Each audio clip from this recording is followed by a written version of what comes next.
চট্টগ্রামের জহুর আহমেদ চৌধুরী স্টেডিয়ামে গতরাতে এনামুল হক বিজয় যখন এলেন তখন তাঁর চোখে-মুখে দেখা গেছে রাজ্যের হতাশা। কারণ সেঞ্চুরি করলেও তিনি তাঁর দল দুর্বার রাজশাহীকে জেতাতে পারেননি। চোখের জল সামলে সাংবাদিকদের প্রশ্নের উত্তর দিয়েছেন, শুনিয়েছেন আরও এক দুঃখের গল্প।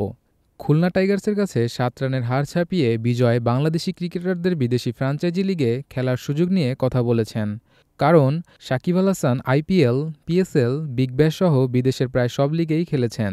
তাসকিন আহমেদ, মুস্তাফিজুর রহমানের মতো পেসারদের এখন বিপিএলের বাইরে অন্যান্য ফ্র্যাঞ্চাইজি লিগে প্রায়শই দেখা যায়।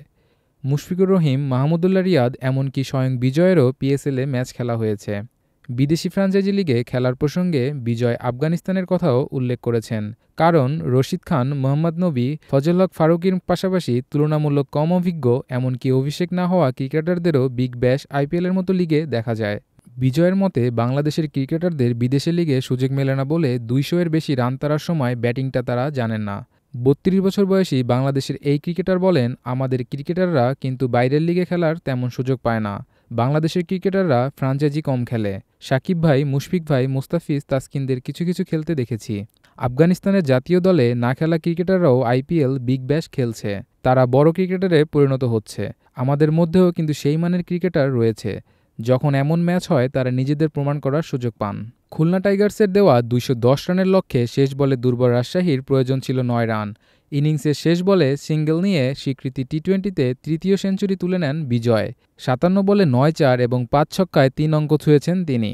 তবে কাছাকাছি গিয়ে ম্যাচ জিততে না পারায় স্বাভাবিকভাবেই হতাশ বিজয়। পুরস্কার বিতরণী অনুষ্ঠানে কথা বলতে গিয়ে কেঁদেছেন তিনি। তারপর সংবাদ সম্মেলনে যখন রাজশাহী অধিনায়কের কাছে সেঞ্চুরির প্রসঙ্গ এলো তখন ঝরেছে আক্ষেপ। বিজয় বলেন, ইনিংস নিয়ে বিশেষ কিছু বলার নেই। স্কোরবোর্ডে দেখছিলাম ম্যাচটা কীভাবে জয়ের কাছাকাছি নেওয়া যায়, রান রেটের কী অবস্থা। বল অনুযায়ী খেলার চেষ্টা করেছি। ম্যাচটা জিততে পারলে অন্যরকম শান্তি লাগত। এমন ম্যাচ জেতাতে পারা ব্যাটারের কাছে স্বপ্নের মতো ব্যাপার। ৩২৪ রান করে এবারের বিপিএলে সর্বোচ্চ রান সংগ্রাহক হয়ে গেলেন বিজয়। একই দলের ইয়াসির আলী চৌধুরী রাব্বিও আছেন দারুণ ছন্দে। তার নামও আছে সর্বোচ্চ রান সংগ্রাহকের সেরা ১০-এ। তবু দুর্বার রাজশাহী পয়েন্ট টেবিলে সেরা ৪-এর বাইরে।